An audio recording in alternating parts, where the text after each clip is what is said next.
अध्याय 11 भोज 1। तथाकथित व्यावसायिक भोज मूर्ति नाटकों की तरह नहीं है, जिसमें युवा पुरुषों और महिलाओं का एक समूह दिखाई देता है, फिर शराब पीता है और बातें करता है, फिर पुरुष और महिला नायक एक सुंदर दृश्य नृत्य करने के लिए भाग जाते हैं। लेकिन यह एक व्यावसायिक प्रतियोगिता है। पुरुष व्यवसाय पर चर्चा करने के लिए भोज पर निर्भर करते हैं, महिलाएं गहने सौंदर्य प्रसाधनों पर चर्चा करने और कुछ छोटी मोटी खबरों की जांच करने के लिए भोज पर निर्भर करती हैं। अगर हर जोड़ा टीवी नाटकों की तरह हो, केवल खाना पीना और नृत्य करना जानता हो, तो दिवालियापन की दूरी दूर नहीं है। सुयू समझ नहीं पाती कि वेईसु उसे ऐसी जगहों पर क्यों लाना चाहती है। सबसे पहले चलो भरोसे की बात न करें, बस उसकी क्षमता पर विचार करें। क्या ऐसा हो सकता है कि वेईसु ने कभी संकोच नहीं किया? कोई फर्क नहीं पड़ता कि वेईसु क्या सोचती है, सुयू अभी भी बहुत अनिच्छुक है, लेकिन वह अभी भी कपड़े मेकअप और गहने सावधानी से पहनकर सहयोग करती है।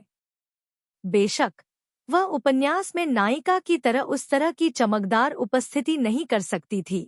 एक समझदार महिला को पता होना चाहिए कि प्रत्येक स्थिति में क्या करना है। आखिरकार हर कोई नायिका बनने के लिए भाग्यशाली नहीं होता है।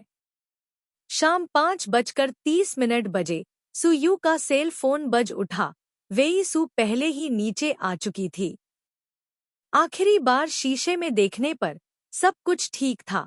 सुयू ने अपनी ऊंची एड़ी के जूते पहने और घर से निकल गई। वेईसु कार में बैठ गया। सुयू को बहुत खूबसूरत तरीके से पेश आते देख उसकी आंखों में आश्चर्य प्रकट हुआ। बहुत सज्जनता से वह सुयू के लिए दरवाजा खोलने के लिए कार से बाहर निकला। सुयू के बैठने तक इंतजार करते हुए उसने कहा, आज रात मैंने तुम्हें परेशान किया है, जूनियर। मैं इसे मुफ्त भोजन के रूप में ही मानूंगा। सुयू ने सोचा कि भोज में खाने के लिए मूल रूप से कोई समय नहीं है, इसलिए उसने नाराजगी से कहा, हम सभी सहपाठी हैं, विनम्र होने की कोई आवश्यकता नहीं है। वेईसु ने दूसरे पक्ष की अनिच्छुक अभिव्यक्ति को न देखने का नाटक किया, गैस पर पैर रखा और रेस्तरां की ओर बढ़ गया। यह भोज व्यापार जगत के एक प्रतिष्ठित व्यक्ति श्री लियांग द्वारा आयोजित किया गया था और आमंत्रित अधिकांश लोगों को उसका सामना करना पड़ा। जब वे दोनों रेस्तरां में पहुंचे तो वहां पहले से ही कई लोग मौजूद थे। वेईसु ने अपने बगल में सुयू को देखा और देखा कि मुख्य द्वार में प्रवेश करने से पहले उसकी अभिव्यक्ति सामान्य थी। महाप्रबंधक वेई लियांग परिवार के युवा मास्टर मेहमानों से हाथ मिला रहे थे। तभी उन्होंने वेईसु को देखा। उन्होंने तुरंत मेहमानों की ओर माफी मांगते हुए मुस्कुराया और वेईसु का अभिवादन करने के लिए 2 कदम आगे बढ़े। प्रेसिडेंट वेई आज रात आए हैं, इसलिए आपको थोड़ा और पीना चाहिए। युवा मास्टर लियांग बहुत विनम्र है। वेईसु ने लियांग गुआंग से हाथ मिलाया। लियांग परिवार का यह युवा स्वामी भविष्य का उत्तराधिकारी था। उसका व्यावसायिक कौशल वाकई ऐसा था जिसे लोग तुच्छ नहीं समझ सकते थे। बिल्कुल नहीं। दोनों ने अपने हाथ छोड़ दिए। लियांग गुआंग मुस्कुराया और वेईसु के पास सुयू की ओर देखा। यह खूबसूरत युवती कौन है?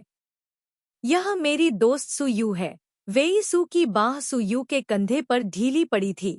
मुस्कुराते हुए उसने अपना परिचय दिया। लियांग गुआंग की आंखों में समझ झलक रही थी। वह अस्पष्टता से मुस्कुराया और कहा, नमस्ते मिस सुयू। मिस सु आज वाकई बहुत खूबसूरत लग रही हैं। यह वाकई मुझे जनरल मैनेजर वेई से ईर्ष्या कराता है। सुयू ने यह सुनकर थोड़ा मुस्कुराया। यंग मास्टर लियांग बहुत दयालु हैं। मैंने हमेशा दोस्तों से सुना है कि यंग मास्टर लियांग युवा और प्रतिभाशाली है। आज हम मिले, यह वास्तव में उनकी प्रतिष्ठा के अनुरूप है। आज यंग मास्टर लियांग से मिल पाना मेरे लिए सम्मान की बात है।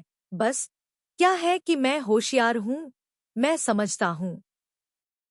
देखो, इन शब्दों से लियांग गुआंग बहुत खुश हो गया। वेटर चला गया। वह व्यक्तिगत रूप से वेईसु और सुयू के लिए शराब के 2 गिलास लाया।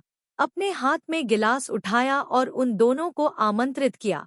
तो आज रात कृपया आप दोनों को आमंत्रित करने के लिए स्वतंत्र महसूस करें। मैं आपको मनोरंजन जारी रखने में सक्षम नहीं होने के लिए माफी चाहता हूँ। श्री लियांग बहुत विनम्र हैं।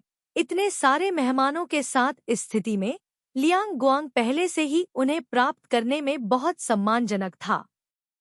इल्द, यह कहते हुए, आपका प्रदर्शन और भी अधिक है।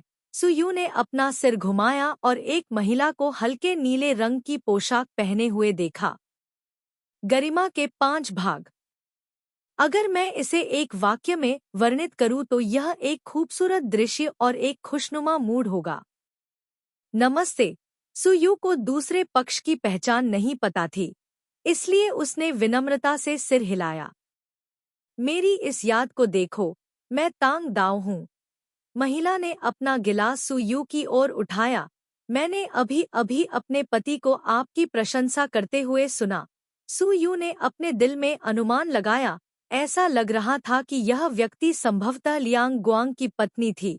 यह सुनकर कि लियांग परिवार की बहू का उपनाम तांग था, तो यह मिस लियांग है। मैंने असभ्यता की। नाच ने माफी मांगते हुए मुस्कुराते हुए अपना गिलास उठाया और माफी मांगते हुए एक घूंट पिया। मैंने तुम्हें पहचाना नहीं। बदतमीजी करने या न करने का क्या मतलब है? डोंग दाओ को इसकी परवाह नहीं थी। उसने टोन हाक को सोफे पर बैठा लिया। मैं नगुसो को कई सालों से जानता हूँ। तुम्हें मेरे साथ विनम्र होने की जरूरत नहीं है। अगर हम वास्तविक रिश्ते के बारे में बात कर रहे हैं, तो तुम मेरे विश्वविद्यालय के जूनियर हो। उसे अपनी गर्लफ्रेंड को पार्टियों में साथ लाते देखना दुर्लभ था, इसलिए उसे यह देखने जाना पड़ा कि वह कौन है। तांग दाओ को डर था कि दूसरा पक्ष शर्मिंदा हो जाएगा, इसलिए उसने ये शब्द नहीं कहे। केवल सुयू को कुछ महिलाओं के मामलों के बारे में बात करने के लिए परेशान किया। थोड़ी देर बाद कई लोग मस्ती में शामिल होने के लिए आ गए। 3 महिलाओं ने एक नाटक बनाया, 5 या 6 महिलाओं ने एक नाटक बनाया। सुयू ने उन्हें शांत भाव से व्यापारिक समाचारों की जांच करते हुए देखा। उसके मुंह के कोने में मुस्कान थी। ये सभी महिलाएं सफल कंपनियों के लोग थे। कुछ को रखना आसान था। यह सही है। क्या आप सभी ने उस गर्लफ्रेंड को देखा है जिसे मिस्टर ट्रांग लाया था?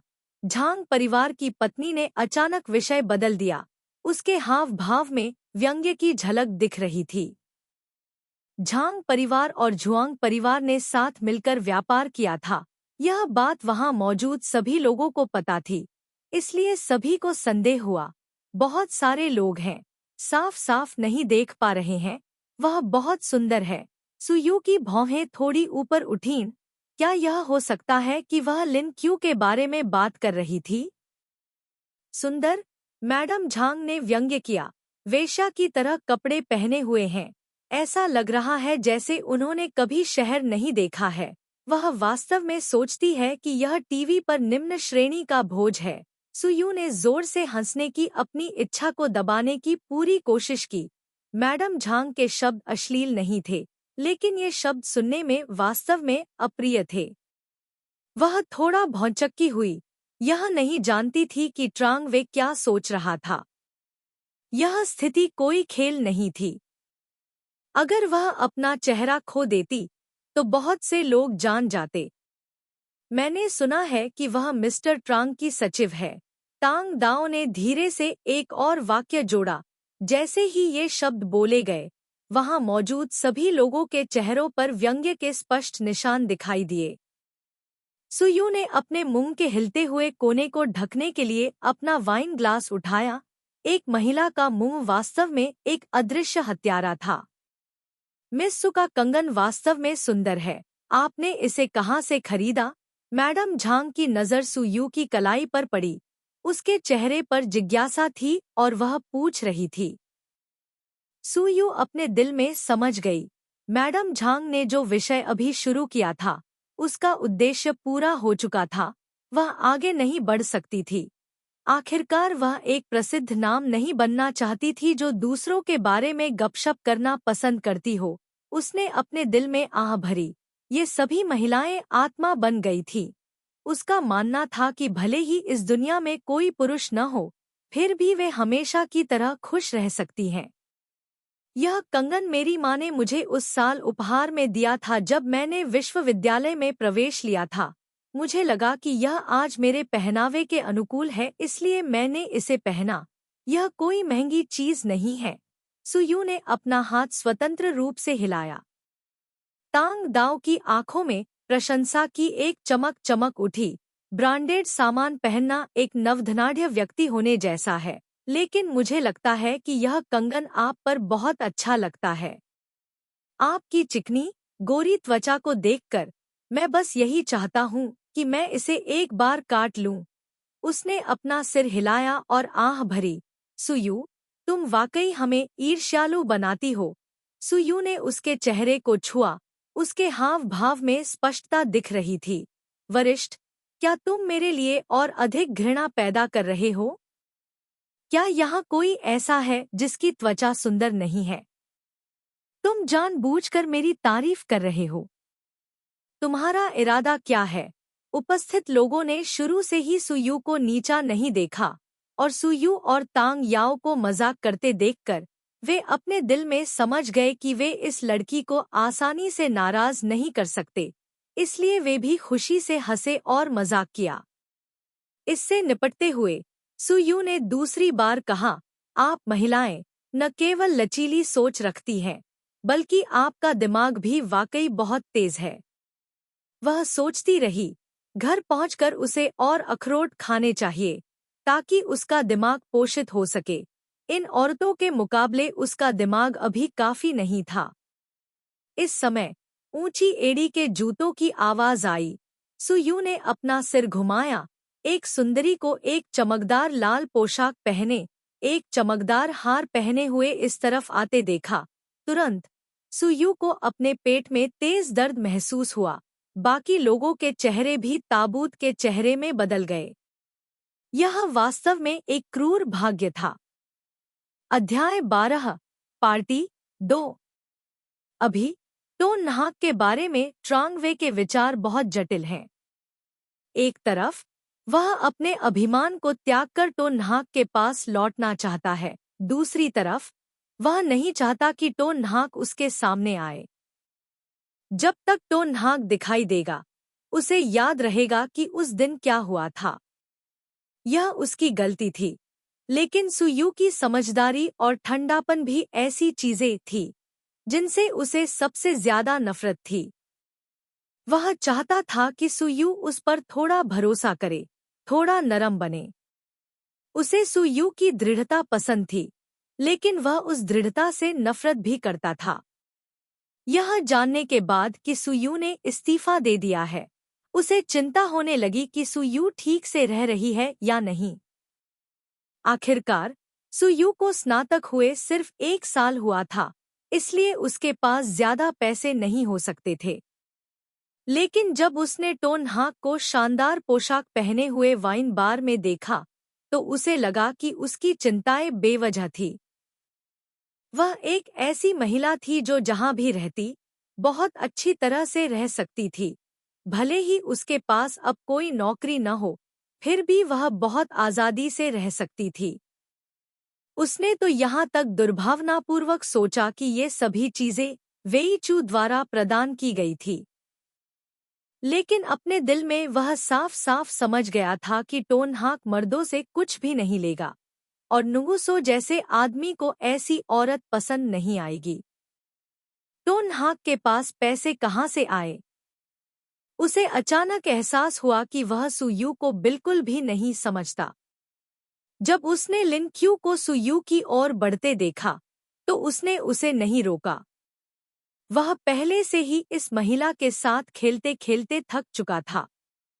अगर वह स्थिति पर विचार नहीं कर सकती और अपना सम्मान खो चुकी है, तो उसे अब उसके साथ विनम्र होने की जरूरत नहीं है।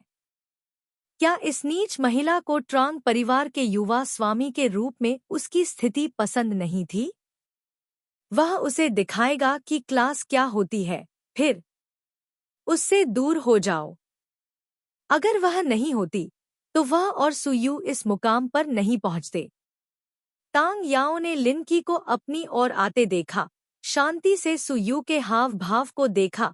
सुयू के शांत हाव भाव को देखकर वह मुस्कुराई और अपने बगल में खड़े लोगों से कहा, इस युवती का फिगर वाकई बुरा नहीं है। मैडम झांग ने भी व्यंग्यात्मक मुस्कान दिखाई। जिन मशहूर हस्तियों के साथ मेरा छोटा भाई अक्सर खेलता है, वे उसके जितनी सुंदर नहीं हैं। सुयू ने यह सुना, यह जानते हुए कि इन लोगों ने लिन की को अपनी नज़र में भी नहीं रखा। वह सोफे के आर्मरेस्ट पर झुकी हुई थी, बहुत उदार थी, उस पर पत्थर नहीं फेंक रही थी। बेशक वह एक संत की तरह व्यवहार नहीं कर रही थी और उसके लिए बोल रही थी। उसने एक नैतिक श्रोता बनना चुना। ये सभी महिलाएं बहुत समझदार थी, स्पष्ट रूप से निर्दयी शब्द कह रही थी, लेकिन बेहद कोमल लहजे का इस्तेमाल कर रही थी, जिससे लोगों को लगे कि वे सच कह रही हैं और जानबूझकर व्यंग्य नहीं कर रही हैं। लैम क्या को करीब आते देख टोन न्हाक ने मानसिक रूप से खुद को तैयार किया। सभी को नमस्ते। लैम क्या ने यहाँ के लोगों से बात करना शुरू किया। उसकी नज़र तो न्हाक पर रुकी। मुझे उम्मीद नहीं थी कि तो न्हाक भी यहाँ होंगे। उसकी आवाज में आश्चर्य की झलक थी। महिलाओं को समझ में आ गया कि लिन की सुयू को सुनते ही पहचान गई थी। इसके अलावा उन दोनों के बीच संबंध अच्छे नहीं लग रहे थे, इसलिए वे इसे ऐसे ही रहने देने में काफी चतुर थी। अगर झुआंग वेई और वेई चू के बीच कोई विवाद होता तो यह उनके लिए फायदेमंद होता। सुयू ने मन ही मन अपनी जीभ चटकाई। ये महिलाएं वास्तव में हिसाब किताब करना जानती थी। वह लिन की पर मुस्कुराई। हाँ, किसी दोस्त के साथ जाओ। लिन की बेवकूफ नहीं थी। सुयू के हाव भाव से ऐसा लग रहा था कि वह जानबूझकर परेशानी खड़ी कर रही थी। वह मुस्कुराई और सोफे पर बैठ गई। मिस्टर वेई के साथ जाओ, जवाब में सुयू मुस्कुराई। मिस सु, मैडम झांग ने सावधानी से सुयू को मुस्कुराते हुए कहा, अभी भी मुझे ऐसा लग रहा है कि तुम जानी पहचानी लग रही हो। मुझे आश्चर्य है कि क्या हम पहले कहीं मिले हैं। सुयू ने देखा कि इस मैडम झांग ने लिन की के खुशी खुशी साथ चलने का इंतजार नहीं किया। उसने एक पल सोचा और कहा, मुझसे यह अक्सर पूछा जाता है, शायद मेरा चेहरा बहुत साधारण है, इसलिए मैडम झांग जानी पहचानी लग रही हैं। इस मुंह को देखो। ये शब्द सुनकर डोंग दाओ हंसा और बीच में बोला, अगर तुम्हारा चेहरा सामान्य माना जाता तो वी सू के लिए भीड़ में तुम्हें ढूंढ पाना मुश्किल होता। शायद तुमने इतनी मेहनत से डांस किया होगा कि वी सू ने तुम्हें पहचान लिया होगा। नाहक ने डोंग दाओ की बात को मजाक समझा, इसलिए उसने भी एक वाक्य के साथ जवाब दिया। डोंग दाओ ने सोचा कि तो नाहक ने इस भावना को स्वीकार कर लिया है, इसलिए उसने तो नाहक के साथ अपने अच्छे दोस्त की भावी पत्नी की तरह व्यवहार किया। इसके अलावा उसने पहले ही पाया था कि सुयू बहुत ही आकर्षक है। महिलाओं के बीच अगर वे देखने में आकर्षक नहीं है तो वे किसी भी तरह से दोस्त नहीं हो सकती। अगर वे देखने में आकर्षक हैं तो पुरुषों के साथ साझा न कर पाने के अलावा किसी और चीज के बारे में सोचने की जरूरत नहीं है। मैडम झांग ने बार बार इस बारे में सोचा और वास्तव में याद नहीं कर पाई कि वह सुयू से कहाँ मिली थी, लेकिन उसने आगे कुछ नहीं पूछा और विषय को दूसरी दिशा में बदल दिया। लिन क्यू को स्पष्ट रूप से लगा कि ये महिलाएं उसे बहिष्कृत कर रही थी। हालांकि उसके चेहरे पर अभी भी मुस्कान थी, लेकिन वह अपने दिल में सुयू से थोड़ी अधिक ईर्ष्या कर रही थी। सुयू वास्तव में बहुत ही षड्यंत्रकारी थी। वह हमेशा सतह पर महान दिखती थी, लेकिन जब वह लोगों की पीठ पीछे बात करती थी तो वह बहुत विनम्र नहीं होती थी। सुयू को कई पत्नियों द्वारा परेशान किया जा रहा था, यह नहीं जानते हुए कि लिन क्यू उसे दोषी ठहरा रही थी और केवल प्रत्येक वाक्य का जवाब देने पर ध्यान केंद्रित करती थी। उपन्यासों की बात करें तो मुझे एक बहुत अच्छा उपन्यास याद आया। हर बार जब मैं दोपहर की चाय पीता हूँ तो मुझे इस लेखक के उपन्यास का एक अंश पढ़ना पड़ता है। यह युवा लड़की एक कंपनी के मालिक की बेटी है, लेकिन उसके शब्द और कार्य बहुत संयमित हैं। क्या किसी ने 10 रिंग्स पढ़ी है? यह 10 कहानियों की एक श्रृंखला है ना?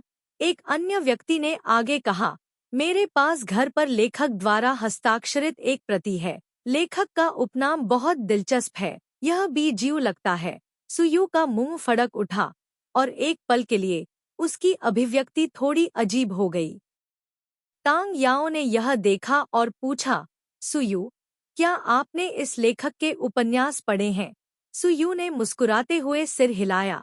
हाँ, मैंने पढ़ा है। मुझे उसका लुओ एन सबसे ज्यादा पसंद है। उस दिन जब उसने यह पुस्तक लिखी, उसने सबसे अधिक प्रयास किया। उसे यह पुस्तक कैसे पसंद नहीं आती? लेकिन इस लेखक की प्रसिद्ध कृति है। यह वास्तव में बुरी नहीं है। इस विषय को शुरू करने वाली युवा लड़की ने सिर हिलाया। लेकिन मुझे अभी भी 10 रिंग्स सबसे ज्यादा पसंद है। इसमें महिलाएं वास्तव में मजबूत हैं, पाठक को सहज महसूस कराती हैं। उन महिला नायकों की तुलना में बहुत अधिक दिलचस्प हैं, जो केवल प्यार के कारण पीड़ित होना जानती हैं, जो मैंने पढ़ा है। सुयू ने खुद से कहा, उस दिन जब उसने यह उपन्यास लिखा था, वह वास्तव में कुछ अन्य रोमांस उपन्यासों से प्रेरित थी। महिला नायकों को पुरुषों के लिए जीने और मरने के लिए तैयार देखकर वह वास्तव में असहज महसूस करती थी। इसलिए उसने अलग अलग पहचान वाली 10 महिलाओं के बारे में लिखा, लेकिन सभी बेहद मजबूत थीं। उनका अपना गौरव था, लेकिन फिर भी इन महिलाओं को एक संपूर्ण प्रेम भी दिया। इसे स्पष्ट रूप से कहें तो यह सिर्फ एक बहुत ही वायवाय श्रृंखला थी। ये महिलाएं हालांकि कोमल और मार्मिक, कमजोर, नाजुक नहीं थी, लेकिन फिर भी एक ऐसा पुरुष था जिसने खुद को उनके लिए समर्पित कर दिया। इसमें कोई आश्चर्य की बात नहीं है कि यह उपन्यास महिला पाठकों की पसंद के अनुरूप है।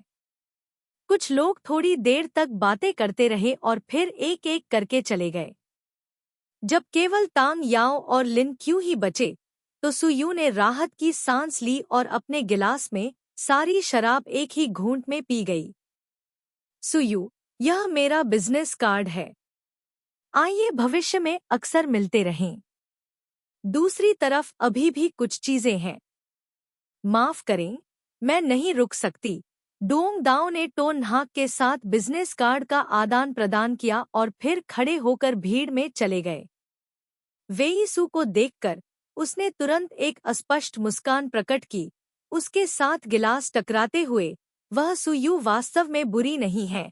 वेईसू ने बहुत धीरे से मुस्कुराया, बेशक वह बुरी नहीं है। तांग याओ ने अपना सिर हिलाया और आह भरी। आपके लिए ऐसी लड़की होना दुर्लभ है जिसे आप पसंद करते हैं, लेकिन आपको ऐसी उत्कृष्ट लड़की को पकड़ना होगा, अन्यथा एक दिन कोई उसे छीन लेगा और पछताने में बहुत देर हो जाएगी। बोलने के बाद डोंग दाओ ने पीछे मुड़कर देखा। ट्रांग परिवार का युवा स्वामी टोन हाक की ओर चला आ रहा था। अध्याय 13, पार्टी 3। जीवन में एक तरह का दुख है। आप किसी से नफरत करते हैं, लेकिन वह व्यक्ति आपकी आंखों के सामने मंडराता रहता है। लोग इसे दुर्भाग्य कहते हैं। नाहक, क्या संयोग है। ट्रांग वे लैम क्या के साथ न बैठते हुए सोफे के एक तरफ बैठ गए। नाहक को लगा कि यह मामला सचमुच बहुत दुर्भाग्यपूर्ण है। लैम क्या से मिलकर उसने इसे दुर्भाग्य कहा। उन दोनों से मिलकर उसके दुर्भाग्य का स्तर कई गुना बढ़ गया। जीवन में एक प्रकार का दुख है। आप किसी से नफरत करते हैं, लेकिन वह व्यक्ति आपकी आंखों के सामने मंडराता रहता है। लोग इसे दुर्भाग्य कहते हैं। नाहक ने अपने आप से कुछ बार बुदबुदाया। वह एक नैतिक व्यक्ति था। फिर अपना मुंह खोला और कहा, क्या संयोग है। आप वेईसू के साथ आए हैं। ट्रांग वे की आवाज में प्रश्नात्मक लहजा था। नाहक ने घूर कर देखा और सोचा कि उसे क्या जवाब देना चाहिए। तुम्हें मेरे निजी मामलों में बहुत ज्यादा दिलचस्पी है ना? इतना कहने के बाद उसकी आंखों में व्यंग्य का भाव उभर आया। ट्रांग वे को उस कोण पर खड़े होकर उसका मजाक उड़ाने का क्या अधिकार था। ट्रांग वे अभी भी कुछ कहना चाहती थी, लेकिन लैम्क्या ने उसे बीच में ही टोक दिया। नूक, मैं जानती हूँ कि तुम दिल से मुझसे नफरत करते हो, लेकिन किसी की पीठ में इस तरह छुरा घोंपना कुछ ज्यादा ही है। मैं तुमसे नफरत क्यों करता हूँ? नाहक ने अपनी उपहास और घृणा को छिपाए बिना जोर से हंसते हुए कहा, अगर दूसरे लोग तुम्हें पसंद नहीं करते तो इससे मेरा क्या लेना देना है। यह कहने के बाद उसकी नजर लैम्क्या के पूरे शरीर पर पड़ी। फिर उसने ट्रांग वे की ओर देखा। तुम्हारी नजर खराब नहीं है। ट्रांग वे का चेहरा फिर से बदल गया। आज लैम्की की पोशाक वाकई थोड़ी अनौपचारिक थी और उसके गहने आज के अवसर के लिए उपयुक्त नहीं थे। तो नाहक द्वारा यह कहे जाने पर वह अपना गुस्सा रोक नहीं सका। ट्रांग वे के चेहरे पर आए परिवर्तन को देखकर तो नाहक ने ठहाका लगाया, लैम्क्या को ठंडे नजरों से देखा और पहली बार कुछ कठोर शब्द कहे। खुद को हंसी का पात्र मत बनाओ। सीधे शब्दों में कहूँ तो खुद को किसी और का खिलौना मत बनाओ। अगर तुम गरिमामय नहीं हो तो मेरे सामने आकर अपनी इज्जत मत खो। अब यह मत कहो कि तुम ट्रांग परिवार की मालकिन नहीं बन सकती। अगर तुम बन भी जाती तो मुझे जरा भी अफसोस नहीं होता। ट्रांग परिवार कभी भी लैम्क्या जैसे किसी व्यक्ति को अपने दरवाजे पर प्रवेश नहीं करने देगा। यह बात वह लैम्क्या से कहीं बेहतर समझती थी। इन शब्दों ने लैम्क्या और ट्रांग वे दोनों को डांटा और यहाँ तक कि चुपके से ट्रांग वे की गरिमा पर भी कदम रखा। ट्रांग वे की अभिव्यक्ति बेहद भद्दी थी। लैम्क्या अब और अपने आप को रोक नहीं सका। उसकी आवाज तीखी हो गई। क्या आपको लगता है कि आप वेइसो से चिपके रहने में इतने अच्छे हैं? वह कैसा इंसान है, उसकी दुनिया ऐसी ही है। क्या तुम्हें लगता है कि अगर तुम तीसरे पक्ष बन जाओ और दूसरों के पैसे का लालच करो तो हर कोई तुम्हारे जैसा हो जाएगा?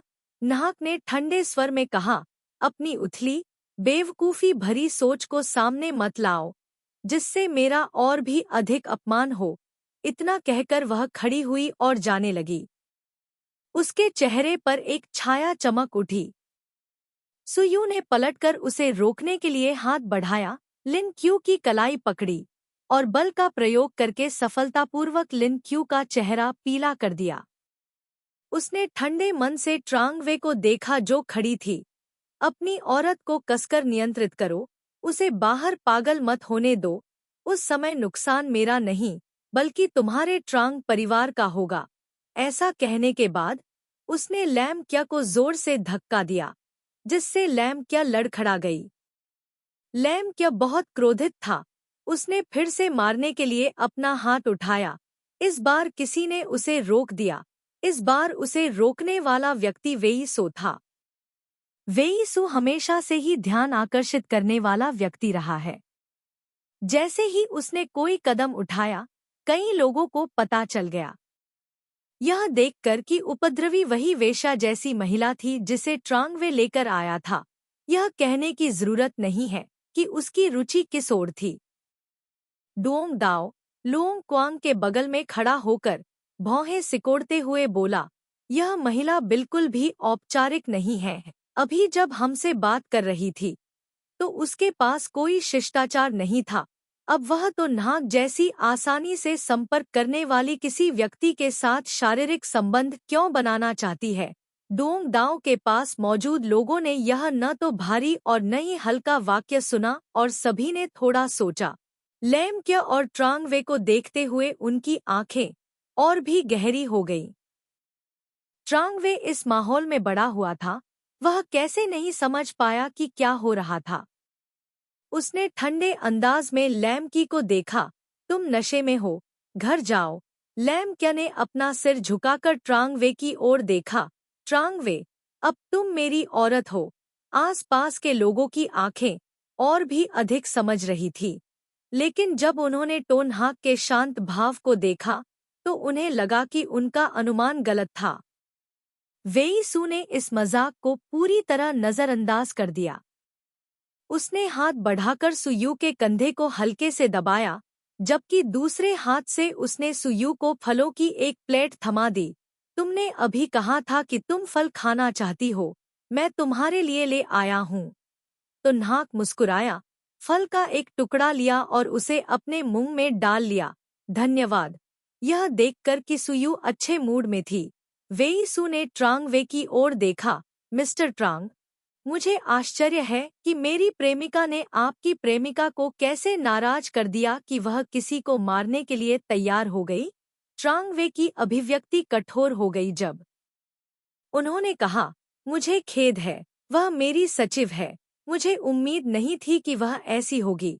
मैं उसे कल ही नौकरी से निकाल दूंगा। मैं सीईओ वेई को हंसाऊंगा। अच्छा, मैंने सोचा था कि यह विशेष व्यक्तित्व वाली लड़की आपकी प्रेमिका है। वेई सू ने बोलना समाप्त करने के बाद उसकी नज़र लिन क्यू की ओर मुड़ी। सुयू का व्यक्तित्व थोड़ा ठंडा है।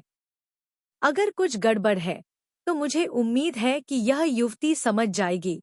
आगे बढ़ने के लिए एक कदम पीछे हटना, हमला करने के लिए बचाव करना। हालांकि ये शब्द एक माफी है, लेकिन आप इसे कैसे भी सुने, ट्रांग वे की प्रेमिका ही दोषी है। डोंग दाओ ने अपने दिल में आह भरी। वेई सो ने स्पष्ट रूप से उसे बाहर निकलने का कोई रास्ता नहीं दिया, जिससे साबित होता है कि टोन हुओक उसके लिए बहुत महत्वपूर्ण था। वेई चू के साथ सुयू का क्या रिश्ता है? लोंग क्वांग ने डोंग दाओ के कान में धीमी आवाज में पूछा। मैं भी इस बारे में बहुत स्पष्ट नहीं हूँ, लेकिन वेई सू निश्चित रूप से सुयू को पसंद करती है। डोंग दाओ ने भौहें सिकोड़ते हुए कहा, मुझे नहीं पता कि ट्रांग वे अचानक कैसे पागल हो गया और ऐसी महिला को यहाँ लाकर उसका मान सम्मान घटा दिया, जिससे यह भोज शांतिपूर्ण नहीं हो पाया। वह खुद को शर्मिंदा करने के लिए ऐसे व्यक्ति को लाने को तैयार है और हम उसे रोक नहीं सकते।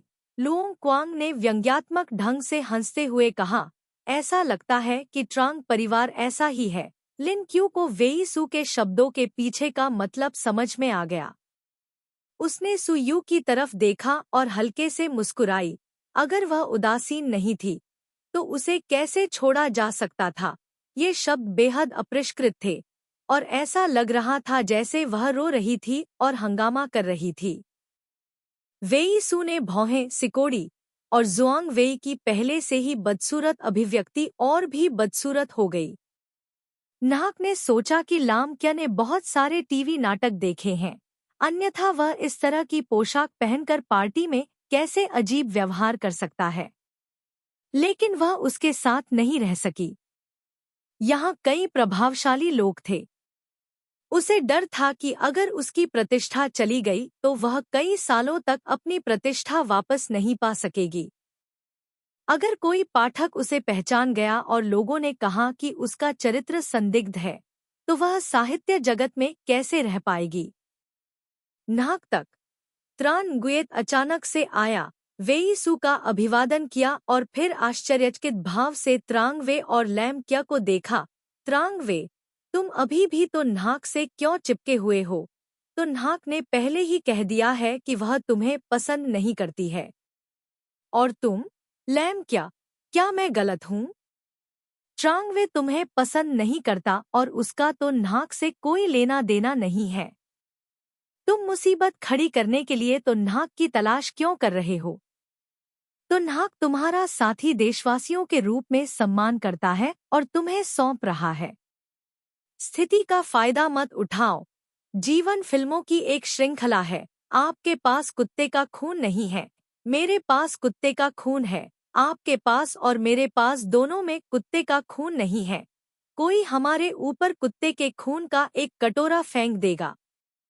टोन नाहक ने ट्रान गुएत के दृढ़ शब्दों को सुना और तुरंत सोचा, इस तरह की साजिश वास्तव में बहुत खूनी है। लेकिन क्या ट्रान गुएत के शब्द उसके पिता के लिए परेशानी ला सकते हैं? तो ऐसा ही हुआ। हर किसी की नजरें लैम क्या और ट्रांग वे को विभिन्न तरीकों से देख रही थी। कुछ तिरस्कार भरी, कुछ अटकलें लगाने वाली, कुछ संदिग्ध। अंततः ट्रांग वे अपने आप को और अधिक रोक नहीं सका। उसने लैम क्या की ओर देखा और कहा, तुम्हें नौकरी से निकाल दिया गया है। कल मैं मानव संसाधन विभाग को तुम्हारी फाइल संभालने के लिए कहूंगा। ऐसा कहने के बाद उन्होंने टोनहाक से कहा, टोनहाक, मुझे माफ करें, मुझे नहीं पता था कि लैम काई इस तरह की व्यक्ति है। भले ही वह मेरी सचिव है, लेकिन ट्रांग परिवार की कंपनी ऐसे कर्मचारी को नहीं रखेगी। ट्रांग वे का यह कदम काफी क्रूर था, क्योंकि वह ट्रांग परिवार की प्रतिष्ठा की रक्षा करना चाहता था। उसने लाम क्या को धक्का देकर बाहर कर दिया। टोन नाक ने लैम की के पीले चेहरे को देखा और अपने दिल में आह भरी। यह एक अमीर आदमी था। जब वह उसके साथ खेल रहा था तो वह उसे महंगे ब्रांडेड गहने दे सकता था। जब उसे उसकी जरूरत नहीं रही तो वह सिर्फ एक खिलौना थी जिससे लोग नफरत करते थे। वे चाहते थे कि वे उसे तुरंत गायब कर दें। अगर लैम की समझदार होती तो उसका ऐसा अंत नहीं होता। कम से कम जब ट्रांग वे को उसकी जरूरत नहीं होती तो वह खुद को इतनी मुश्किल स्थिति में नहीं डालती। यह सिर्फ एक गलतफहमी है, ट्रांग, इसे दिल पर मत लो। सुयू का पेट लैम क्या के लिए बोलने के लिए पर्याप्त चौड़ा नहीं था। उसने पलटकर ट्रान गुएत का हाथ खींच लिया। अगर मुझे पता होता कि तुम आ रहे हो तो मैं बात करने के लिए तुम्हें ढूंढती। चलो बात करने के लिए कहीं और चलते हैं। ऐसा कहने के बाद वह वेईसु के हाथ से फलों की प्लेट लेना नहीं भूली। इतना बढ़िया मौका कोई बेवकूफ ही नहीं जाएगा। अगर लैम काई पागल हो गई तो या तो उसका चेहरा खराब हो जाएगा या फिर उसे पीटा जाएगा। जल्दी चले जाना ही बेहतर है। जहां तक ट्रांग वे और nguso का सवाल है, यह उनका मामला है। एक कोने में जाकर एक डबल सोफा ढूंढकर उस पर बैठते हुए सुयू ने आह भरी, महाराज, सौभाग्य से आप आ गए, अन्यथा मुझे नहीं पता कि यह कैसे समाप्त होता। तुम्हें किस बात का डर है? भाई वे तुम्हारी मदद करने के लिए यहाँ हैं। ट्रान गुएत ने नाशपाती का एक टुकड़ा अपने मुंह में डाला, धीरे धीरे उसे खाया और फिर कहा, यह लैम क्या वास्तव में बेशर्म है। अभी बाहर खड़े होकर मैंने लोगों को उस पर हंसते हुए सुना। नाहक ने टिप्पणी करने से इनकार करते हुए भौहें सिकोड़ी। ट्रांग वे उसके प्रति काफी क्रूर था। ट्रान गुएत ने आह भरी, लेकिन ट्रांग वे वाकई कुछ खास है। उसने लैम क्वी को ऐसे कपड़े पहने हुए देखा लेकिन उसे बदलने के लिए नहीं कहा। अब वह सीधे उसे लात मार रहा है। शायद वह खेलते खेलते ऊब गया होगा। नाहक ने व्यंग्यपूर्वक हंसते हुए नाशपाती का एक टुकड़ा अपने मुंह में डाला। कितना मीठा। अध्याय 14। पैसे की कोई कमी नहीं। वह वास्तव में यह जानना नहीं चाहती थी कि ट्रांग वे और लैम क्या के बीच क्या हुआ। एक उसके प्रेम जीवन में तीसरा व्यक्ति था। दूसरा वह व्यक्ति था जिसने जीवन भर उसके साथ रहने का वादा किया था, लेकिन अब उसने उसे धोखा दिया। चाहे वह कितनी भी खुले विचारों वाली क्यों न हो, वह इतनी खुले विचारों वाली नहीं हो सकती थी कि उसके मन में उन दो लोगों के प्रति जरा भी घृणास्पद विचार न आते। उस रात मामला कैसे सुलझा? सुयू इतनी समझदार थी कि उसने नहीं पूछा, लेकिन वह ट्रान गुएत के साथ रहती थी और ट्रान गुएत ने उसे बताया था कि लैम क्या को नौकरी से निकाल दिया गया है। वह वास्तव में यह जानना नहीं चाहती थी कि ट्रांग वे और लैम क्या के बीच क्या हुआ। एक तो उसके प्रेम जीवन में तीसरा व्यक्ति था, दूसरा वह व्यक्ति था जिसने जीवन भर उसके साथ रहने का वादा किया था, लेकिन उसने उसे धोखा दिया था। चाहे वह कितनी भी खुले विचारों वाली क्यों न हो, वह इतनी खुले विचारों वाली नहीं हो सकती थी कि उसके मन में उन दो लोगों के बारे में जरा भी नफरत भरे विचार न हों। कंप्यूटर चालू करके अपने लिखे उपन्यास का नया अध्याय पोस्ट करते हुए वह कहानी के मुख्य पात्रों को एक अच्छी प्रक्रिया, एक मधुर परिणाम देना पसंद करती थी। उन्होंने जो पहला उपन्यास पढ़ा था उसमें पुरुष पात्र एक दबंग सीईओ था और महिला पात्र एक कमजोर और भोली भाली छोटी खरगोश थी। जिसके साथ हमेशा मूर्ख महिला सहायक पात्र द्वारा बुरा व्यवहार किया जाता था। ऐसी कहानियां पढ़ने के बाद उसे लगा कि उसे नायिका ऐसी पसंद नहीं है। वह बस यही चाहती थी कि नायिका को बाहर खींचकर पीट दे, उसे हम महिलाओं का अपमान करने के लिए डांटे, उसे सिर्फ रोना ही आता है, इस बात के लिए डांटे। नाराजगी और बढ़ती गई। उसने खुद उपन्यास लिखना शुरू कर दिया। उसकी कलम के पात्र या तो मजबूत या होशियार थे, या बाहर से नरम लेकिन अंदर से कठोर, लेकिन कोई भी कभी प्यार के कारण मरा या वापस जिंदा नहीं हुआ था। उसे अचानक अपनी पिछली नाराजगी के लिए आभार महसूस हुआ, वरना अब उसके पास ऐसे खर्च करने के लिए पैसे कैसे हो सकते थे। हालांकि वह एक लग्जरी कार नहीं खरीद सकती थी, उपन्यासों में आकर्षक सीईओ की तरह एक विला नहीं खरीद सकती थी, लेकिन उसकी बचत का इस्तेमाल एक छोटा सा घर खरीदने के लिए किया जा सकता था। एक मिनी बेन ठीक होना चाहिए। एकमात्र समस्या उसकी ड्राइविंग स्किल थी।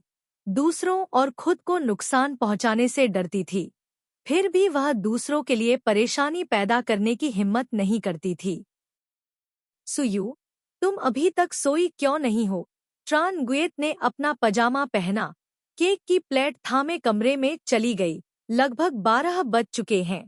अगर आप कल अपनी मानसिक स्पष्टता के बारे में नहीं सोचती हैं, तो आपको अपनी त्वचा के बारे में सोचना होगा। कुछ नहीं, मैं लगभग समाप्त हो चुकी हूँ। पाठकों की टिप्पणियों का जवाब देने के बाद उन्होंने वह केक उठाया जो ट्रान गुएत ने अभी अभी मेज पर रखा था और एक टुकड़ा खाया। आप अभी तक सो क्यों नहीं रहे हैं? अभी अभी जागा हूँ और अब और सो नहीं सकता। ट्रान गुएत रेंगकर टोन हाक के बिस्तर पर आ गया और बैठ गया। क्या तुम अभी भी पिछली रात के बारे में सोच रहे हो? टोन हाक ने प्लेट नीचे रख दी। गुएत, चिंता मत करो, यह सिर्फ एक आदमी है। अगर मुझे पता होता कि ट्रांग वे ऐसा है, तो मैं उस साल उसे तुम्हारा पीछा करने में मदद नहीं करता। ट्रान गुएत ने मन ही मन नाराजगी जताई। यह आदमी बहुत अविश्वसनीय है। टून हाक को अपने दिल की गहराई से गर्मी महसूस हुई। उसने दराज से एक लिफाफा निकाला। मैं तुम्हें इस महीने का बिजली और पानी का बिल भेज दूंगी, और किराए के लिए मैं अपने आप 1% काट लूंगी। यह देखते हुए कि हम अच्छी बहनें हैं, बिजली और पानी को इस तरह सीमित न करें। लोग बेरोजगार और बहुत गरीब हैं। बस वहां बैठो और रो। ट्रान गुएत ने इस धनराशि को लेने से मना नहीं किया, उसे देखा भी नहीं और एक तरफ रख दिया। मैं आपको बता दूं, महान लेखक, मैं सिर्फ बिजली को सीमित नहीं करना चाहता, मैं हवा को भी सीमित करना चाहता हूँ। ठीक है, आपकी मिस ट्रान की नज़र में क्या यह थोड़ा सा पैसा रेगिस्तान में रेत के दाने के समान नहीं है? सुयू ने वेबसाइट बंद की, घूमी और कुर्सी पर बैठ गई। इस सप्ताहांत भाई वेई खुद खाना बनाएंगे। अगर आपके पास समय हो तो आना याद रखें। इस सप्ताहांत मुझे घर जाना है और अपने माता पिता के साथ खाना खाना है। चेन यू ने बिस्तर पर एक तकिया अपनी छाती से लगा लिया। सुयू, तुम दुष्ट लड़की हो, मुझे ईमानदारी से बताओ, तुमने उस सुंदर, सुरुचिपूर्ण, उदार, अमीर, सौम्य और देखभाल करने वाले वेई भाई को कैसे आकर्षित किया? सुयू ने चेन यू को एक भावहीन भाव से देखा। अगर तुम्हें यह पसंद है, तो मैं तुम्हारे लिए एक लाल धागा बांध सकती हूँ। चेन यू सुयू के साथ पूरी तरह से निराश थी। उसने चुपचाप आह भरी। थोड़ी देर बाद उसने कहा, छोटी लड़की, तुम्हें अभी भी अपना उपन्यास लिखने में कड़ी मेहनत करनी चाहिए। मिस्टर वेई, आपकी आंखें सचमुच खराब हैं। मैं हमेशा मेहनती रहा हूँ। सुयू ने क्यों खोला।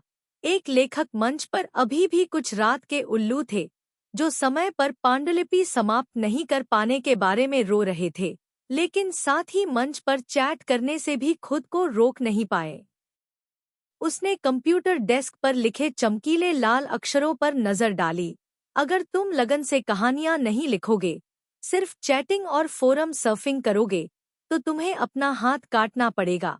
फिर उसने चुपचाप मंच बंद कर दिया।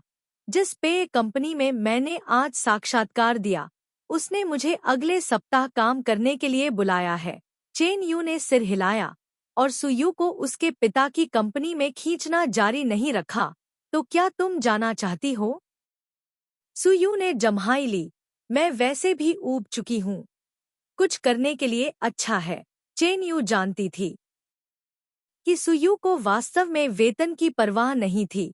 सुयू की योग्यता के साथ 1 साल का वेतन और सभी बोनस 1 लाख युआन से अधिक नहीं होंगे, और यह उदारता थी। साथ ही शर्त यह थी कि उसे हर दिन कड़ी मेहनत करनी होगी और उपलब्धियां हासिल करनी होंगी। हर महीने सुयू को किराया, बिजली और पानी के बिलों में कटौती करनी पड़ती थी, और घर पर महारानी विधवा को भी पैसे भेजने पड़ते थे, इसलिए उसके पास ज्यादा पैसे नहीं बचते थे। सुयू की ज्यादातर आय उपन्यास लिखने से होती थी।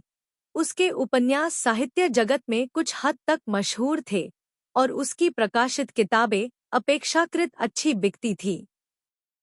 इस तरह के कुछ सालों के बाद वह ऐसी व्यक्ति नहीं थी जिसके पास पैसे की कमी थी। यही वह बात थी जिसने उसे सुयू की प्रशंसा करने पर मजबूर किया। चाहे कुछ भी हो, वह वापस न लौटने की स्थिति में नहीं गिरेगी। यह सही है, सुयू। क्या तुमने हस्तनिर्मित कढ़ाई की कार्यशाला नहीं खोली? व्यापार कैसा चल रहा है? ट्रान गुएत ने अचानक पूछा। अगर तुम्हें किसी मदद की जरूरत हो तो मुझे बताओ। मेरी रानी माँ ऊब चुकी है और उसके पास करने को कुछ नहीं है, इसलिए उसने 1 दर्जन से ज्यादा मजदूरों के साथ एक हस्तकला कार्यशाला खोली है। पिछली बार मैंने अपनी माँ से सुना था कि उसे कुछ ऑर्डर मिले हैं। व्यापार बहुत बुरा नहीं है। सुयू ने केक की प्लेट उठाई और एक और निवाला खाया। पिछले 2 सालों से मुझे कढ़ाई वाले कपड़े पसंद है, और औपचारिक पोशाक और चौंदसम बनाने के लिए इस्तेमाल किए जाने वाले कढ़ाई वाले कपड़े बहुत सुंदर हैं। पहनने पर वे बहुत अच्छे लगते हैं। मेरी महारानी विधवा जमींदार बनने वाली है। यहाँ तक बोलते हुए सुयू मुस्कुराई। लेकिन अगर आपको कुछ चाहिए तो मैं बिल्कुल भी आपके प्रति विनम्र नहीं रहूंगी। ठीक है, आप जल्दी सो जाए। मैं भी सोने जा रही हूँ। मुझे कल भी काम पर जाना है, अन्यथा मैं जीवित नहीं रह पाऊंगी। ट्रान गुएत उठकर दरवाजे की ओर चला गया। टोन हाक ने बंद दरवाजे की ओर देखा। उसके मुंह के कोने में मुस्कुराहट थी। आम तौर पर चेन यू हमेशा उसके प्रति उग्र रहती थी, लेकिन जब वास्तव में कुछ होता था तो वह उससे भी ज्यादा चिंतित हो जाती थी। वह इतनी भाग्यशाली थी कि उसे ऐसा दोस्त मिला। पौराणिक रेखा पृथक्करण दिखाई दिया।